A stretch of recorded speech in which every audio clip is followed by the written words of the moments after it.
Hello, everybody, and welcome to our sixth lecture from the AWS DevOps course. We'll start in a couple of minutes.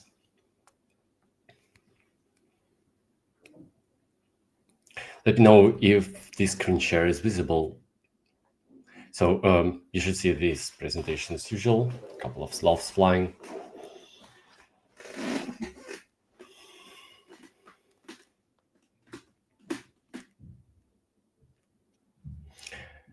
As I already mentioned it in the Discord channel, so I think this task will be kind of most of the difficult one. Most difficult one, just because it will involve all of the infrastructure and all of the software which we'll deploy during this course. The last one, which will take place on the next week, will be only about the monitoring, and it's not that hard, this one. So, and today we will talk about, once again, CI/CD process, about the SDLC cycle, so how it's implemented and what are the best practices about it, and why do we need all of it. So let's have a look at the agenda. As I already mentioned, so CI/CD, once again, we'll talk about it. How can it help us to deploy our application safely? And how can we be sure that from time to time when we deploy an application, we get the same result? Importance of testing. Sorry, it's my fault. Yeah, I have been checking this presentation a couple of times, but only now I just found this typo. So for sure, it's about testing, not about tasting. And in the end, we'll have a look at the test number 6. Come on, looks like let's switch to the next slide. What a shame. Okay, so CI/CD process. If you're talking about CI/CD process, it's all about continuous integration, continuous delivery. So we need to be sure that for all of the places of this cycle, we have everything structured, and we should minimize as possible the human error. So in this case, we need our developers just to develop their application, develop their feature, and then just by clicking one button, we want to make sure that our application will be successfully tested, built, and deployed in our infrastructure without our intervention.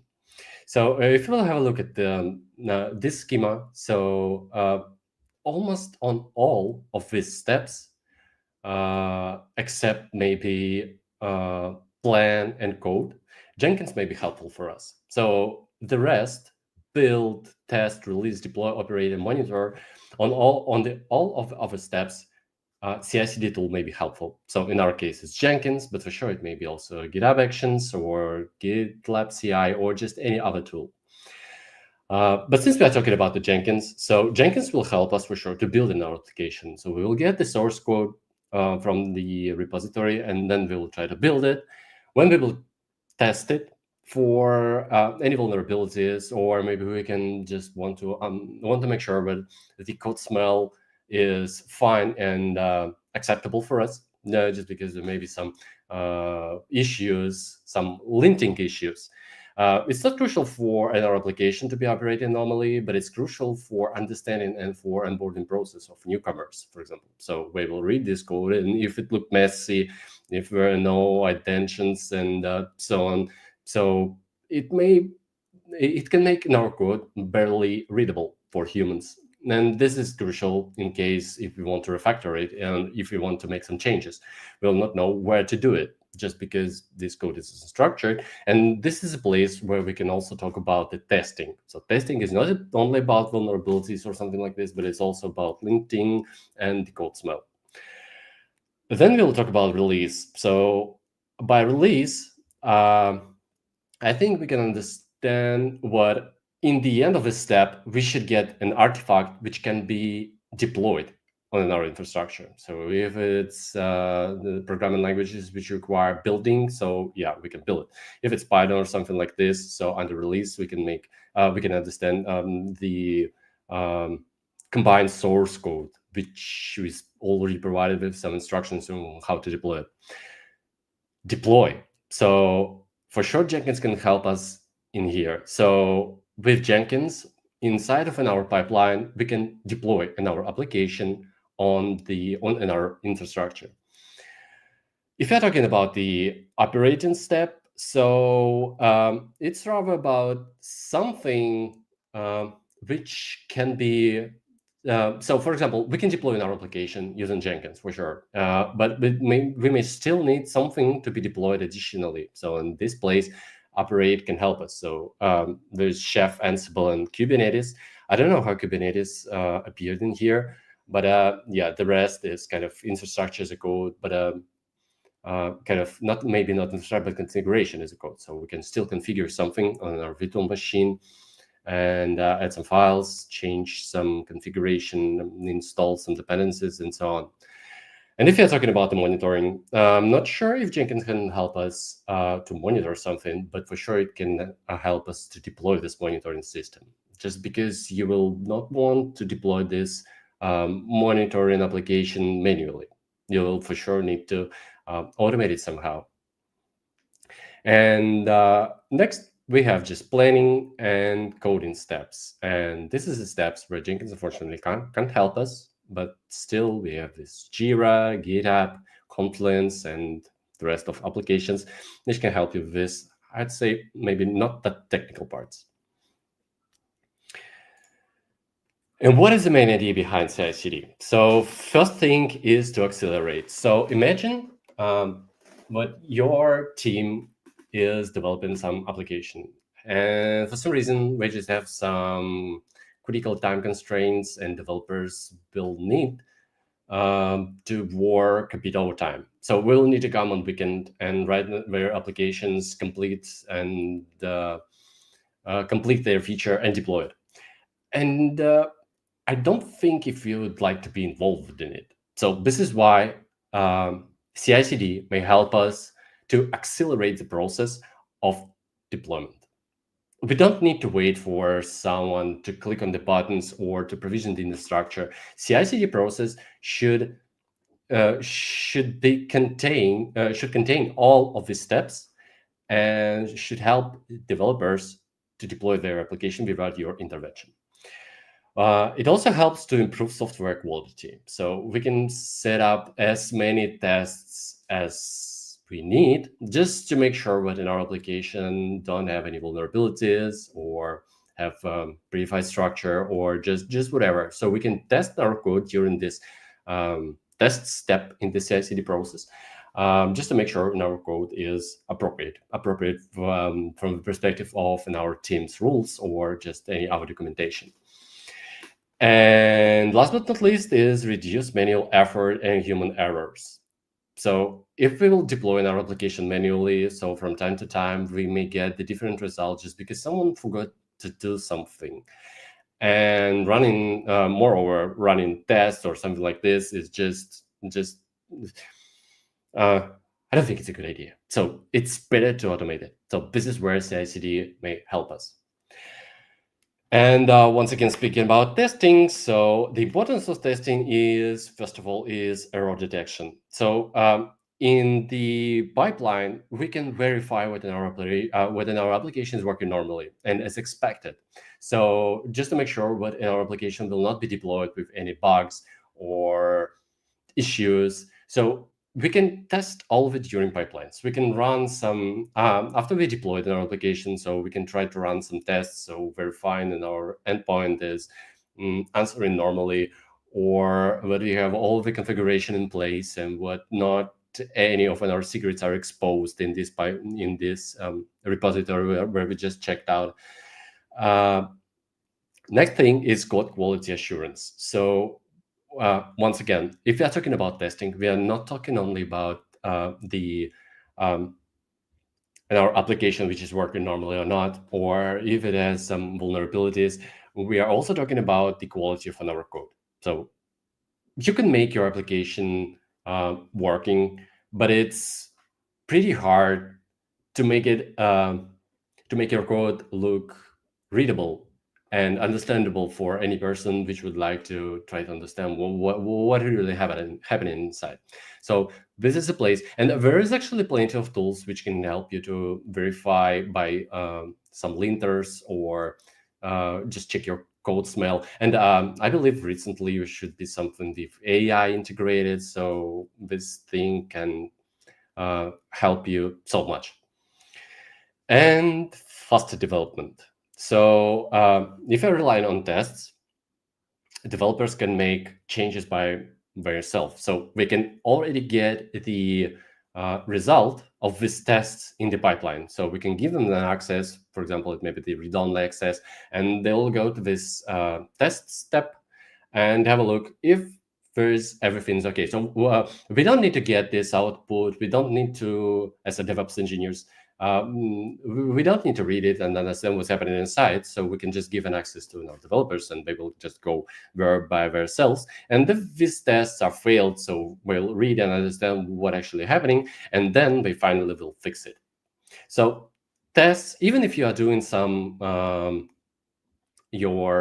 I don't know, some kind of automation. Yeah. So you may come up with ideas. So, okay, I want to automate the ticket creation. So for example, maybe patches, which you're doing from month to month. Yeah. On the monthly basis.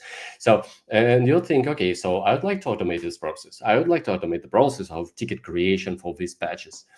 But even in this one, so you created it for your internal use, but it's a good idea to make some tests. Just because in a couple of months or in a year, you would like to make some changes to your code. And having these tests, and to make these tests verify that your application or your script, in this case, right, operating normally, and the output is expected. So it's a good idea just to make tests even for your small automation scripts. Now let's have a look at the task itself. So it'll take a second from my end to rearrange the screens a bit. So I'll remove this one and add this one. So today we will talk about the task number 6. It's okay. So there is a question on security check with SonarQube. Does this look correct? Create Sonar Cloud free plan, generate token, configure SonarQube scanner plugin, and resolve all plugin findings. As far as I know, so it's up to you to make this testing step break your pipeline entirely. So you can just make it, okay, just check it and bring me the summary. You don't need to stop my pipeline entirely. So if you're talking about some vulnerabilities which may appear in our test application, for sure you can come up with your ideas and just fix them. Unfortunately, I just don't remember if we stick to some older versions. So let's have a look at it. Should be in the DevOps and the Flask application. Okay, yeah, I believe you'll install the latest version of Flask library, and you should not get any errors about it. So SonarQube should pass these tests, I believe. And if you're talking about an images, so yeah, choose to use the latest one. It's a best practice. But okay, so answering your question, you don't need to resolve all of the findings. That's fine if you just manage to make this tool work, and if you understood why do we need it. So this is just enough.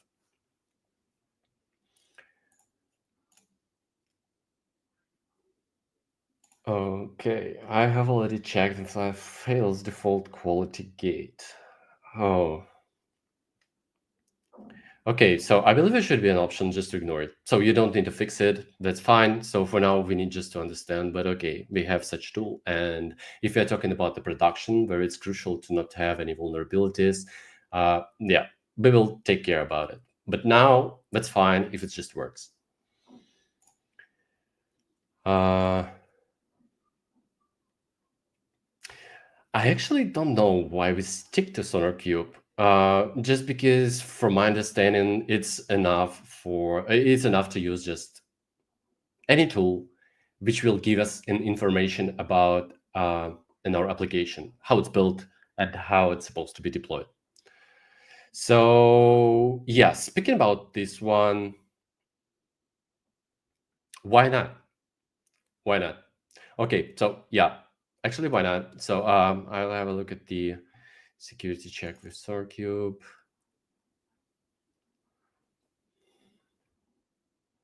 Security check with SonarCube. Okay, it actually makes sense. But just to ease the process of checking, let's stick to the SonarCube in this case. But for sure, I'll change it for the upcoming run of this course, just because I second your idea, so it doesn't make any sense to stick to any tool, maybe just to ease the understanding of how it works. I don't know. Okay, so let's have a look at the task itself. So as I already mentioned, we will deploy in our application using Jenkins pipeline. And during this pipeline, we need to build in our application. By build, I mean we need to build an image, a Docker image for our application, and deploy it in some registry. Somewhere in the description of this task, someone's already mentioned about the ECR. Okay, but you may not stick to this one. So you can choose to use any registry you want. Yeah, we'll get rid of it. And if you're talking about the evaluation criteria, please choose to ignore this one, specifying that we need to use ECR. I'm not sure if it's pretty reliable. So yeah, just to use any registry you want.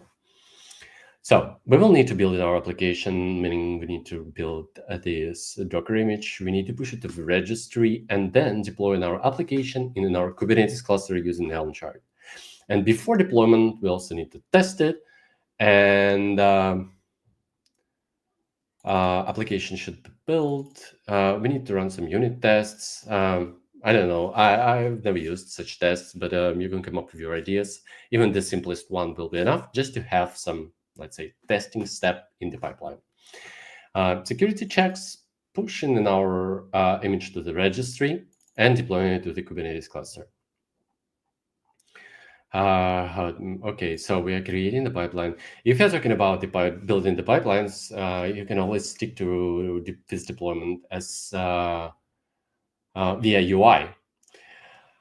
But if you'd like to add Jenkins to your CV, and I believe the first question you will be asked, so if you're familiar with the Groovy programming language, just because Jenkins, the power of Jenkins coming up when we talk about the Groovy written pipelines, just because they may be reusable and they can save them as a configuration as a code. So they're a bit more powerful than just the pipelines which you will build using the UI. So yeah, Jenkins file, it's a must in this task. So we will need to create a Groovy written pipeline written on Groovy language, and we will need to store it in our Git repository for this task. And yes, usual, I don't know why we didn't mention it. Okay, we mentioned it. So you will need to create another branch, which should be called task number 6 and should be branched from the main one. And then all of the changes should be provided in it. This is the steps which we just talked about. Application verification. Yeah, and for sure we can, even from this pipeline, we can verify if our application successfully deployed by running some, I don't know, CRL commands against the endpoint and so on. And in the end, we will need to ensure that pipeline runs successfully and deploys application to the Kubernetes cluster. You can do so by verifying if your pipeline is finally green and if your application is accessible, if it's exposed via the service. And as an additional task, we have a notification system to alert pipeline failures or success and document the pipeline setup and deployment process in a README file. So it's usually a good idea to explain what this exact pipeline does. And sometimes people also mentioning that, okay, this pipeline may fail in case of tests are failed. And so if they failed, so you need to go and verify what's wrong by running on this page, verifying if everything is fine, fixing it, and try to run this pipeline once again. About the submission. Okay, so new branch, pull request to the main, provide a pull request with the application Helm chart Jenkins file in the repository, provide a screenshot of past Jenkins pipeline. So it's enough just to make a screenshot of your pipeline where you have all of the steps which are your pipeline includes, and provide a README file documenting the pipeline setup and deployment process. Evaluation criteria. Jenkins pipeline is configured in the Jenkins file in the main Git repository. Pipeline includes the following steps. Okay, 40 points. Build artifact, Docker file, Helm chart stored in Git and ECR. Not sure if we need to store it in Git, but why not? Okay, so you can create a version of your repository and store all of the binaries inside of it. And if you're talking about the ECR, so yeah, for sure, it may be any registry which you are more convenient to use. Repository is created with the application Helm chart Jenkins files. Repository submission. Repository is created. I don't think it will need stick to repository is created with the application Helm chart Jenkins file. I think it should be something like branch or pull request, but not repository. Okay, I will check the wording once again, and we'll fix it. The pipelines run successfully and deploys the application to the Kubernetes cluster. Okay, makes sense. And the additional points is application verification is performed right from inside of the pipeline. Notification, documentation. That's probably it. Do you have any questions about it? Okay, let me have a look at the previous questions. Does it really need? Okay, we already had this one. Could you describe the ways to build Docker image in Jenkins? Docker is not available in Jenkins by default. Should we use any builders, for example, Canico?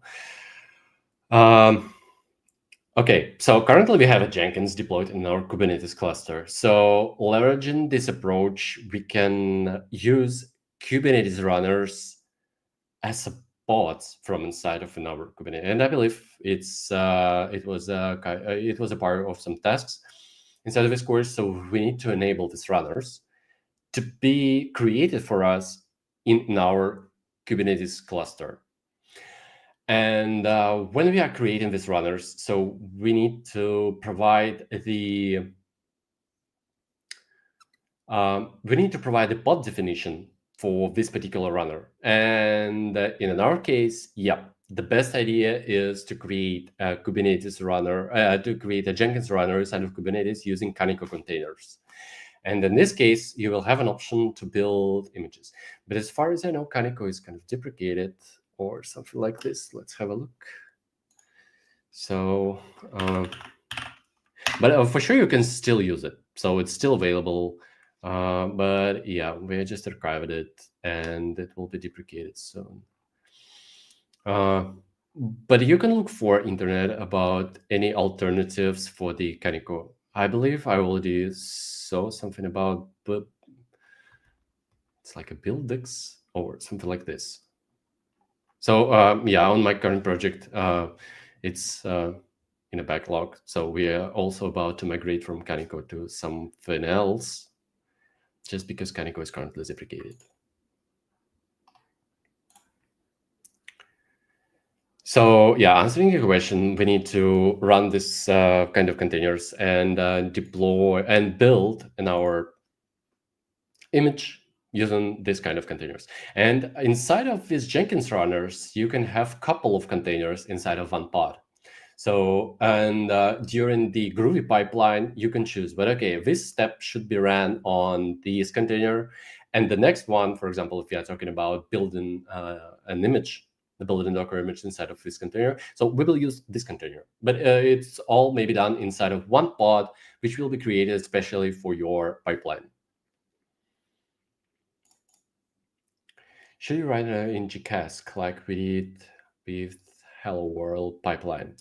Okay, maybe I may be a bit confused about Gcask, just because Gcask is Jenkins configuration as a code. So Gcask consists of lots of configuration, especially for Jenkins. But yeah, usually it's a good idea to provide your pipelines inside of the Gcask. Just because if something will happen with your Kubernetes, Jenkins deployment, you may always have an option to restore all of the pipelines and all of the configuration right from your code. And usually we don't store any credentials in our pipelines, so yeah, why not? But it's not a must in this task, so it will be just enough to create the Jenkins file and create a Jenkins job, which will be pointed to this Jenkins file. And it will take all of the definition about this particular pipeline right from this Jenkins file. It's going to be possible to get access to the previous task. They are already accessible, but you will not have an option to submit them. Yeah, it's buildx and Docker. Yeah, sure, it's an option.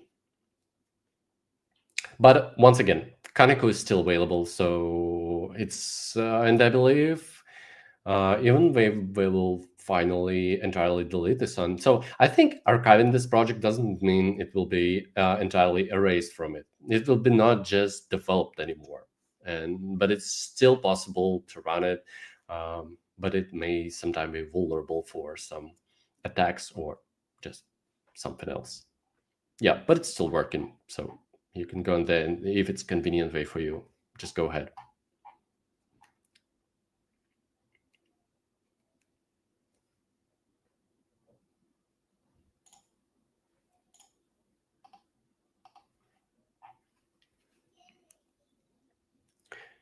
Do you have any more questions?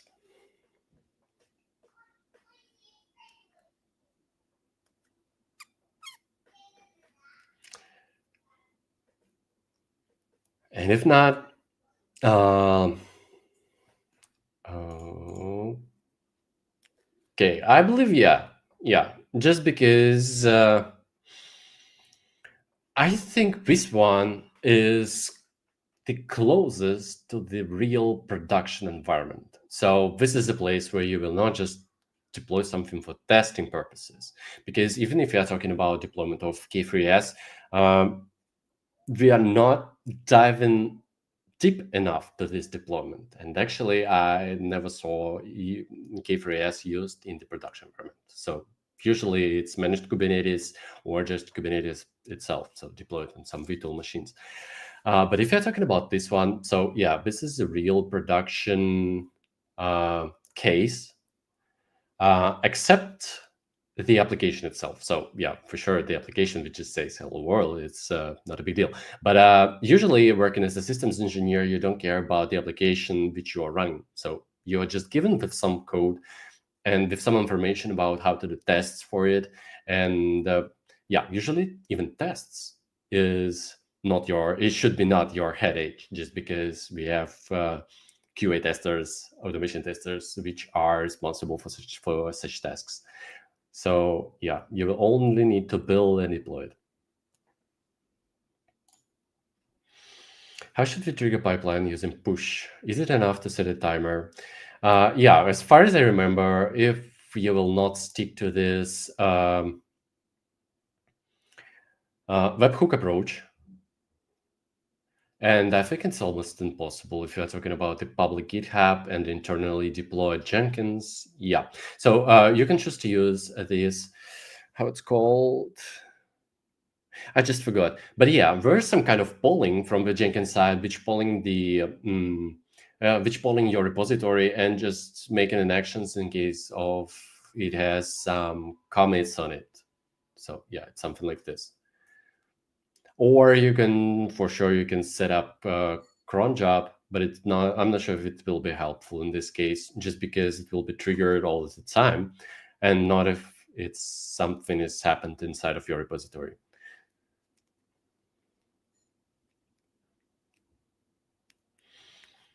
Okay, let's have a look together. So it's like Jenkins trigger if a repo has new comments.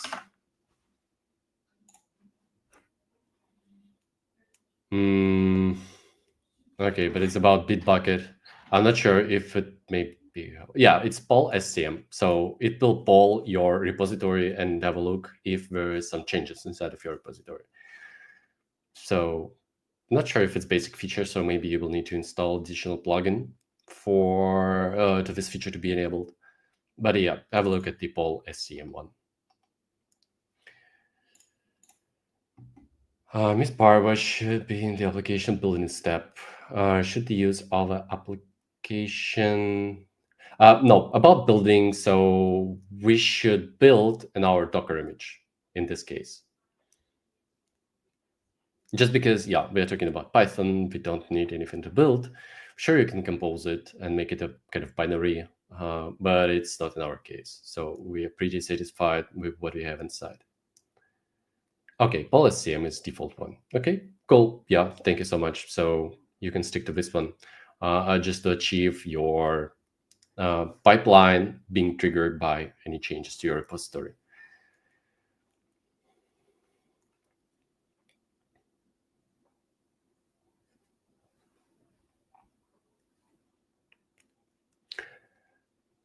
Okay, so that's probably it from my end. Let's call it a day for now. Once again, if you have any questions, feel free to ask me in the Discord channel. If you have some issues, let me know. It's better to do directly, just because sometimes I don't have enough time just to monitor all the chat. But if you'll tag me or reach me directly, so yeah, I'll try to answer, help you.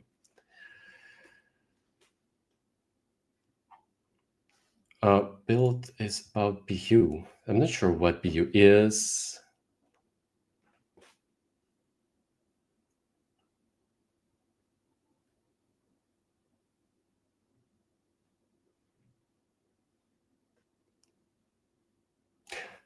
Okay, so thank you so much for being here once again. Thank you so much for your patience, and I wish you good luck. And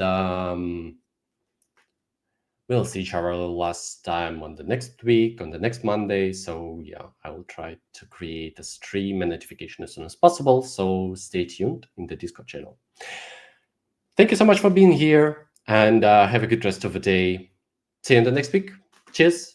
Bye.